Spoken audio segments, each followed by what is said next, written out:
نبی کریم صلی اللہ علیہ وآلہ وسلم نے فجر کی نماز پڑھنے والے کے لیے 5 بڑے فائدے ارشاد فرمائے ہیں۔ نمبر 1، جس آدمی نے فجر کی نماز پڑھ لی وہ اللہ کریم کی ذمہ داری میں آ گیا۔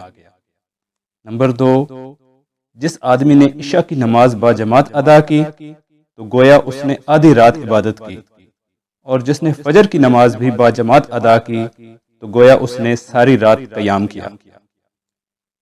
نمبر 3، فجر کی 2 سنت رکعتیں دنیا اور دنیا میں جو کچھ بھی ہے اس سے افضل ہیں۔ نمبر 4، نبی کریم صلی اللہ علیہ وآلہ وسلم نے ارشاد فرمایا، تمہارے پاس دن اور رات کے فرشتے آتے ہیں، اور یہ فرشتے فجر اور عصر کی نماز میں جمع ہوتے ہیں۔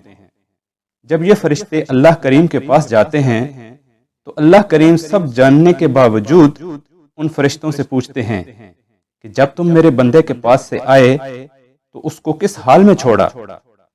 فرشتے کہتے ہیں، اے اللہ، تیرا وہ بندہ نماز پڑھ رہا تھا۔ نمبر 5، اللہ کے نبی صلی اللہ علیہ وآلہ وسلم نے دعا فرمائی کہ اے اللہ کریم، میری امت کے لیے صبح کے وقت میں برکت عطا فرما۔ جو لوگ فجر کی نماز پڑھنے کے بعد اپنے کام شروع کر دیتے ہیں اللہ پاک ان کو برکتیں عطا فرماتے ہیں۔ پیارے دوستوں اور بہنوں، فجر کی نماز کے یہ 5 بڑے فائدے ہیں۔ یہ فائدے خود بھی یاد رکھیں اور اپنے پیاروں کے ساتھ بھی شیئر کریں۔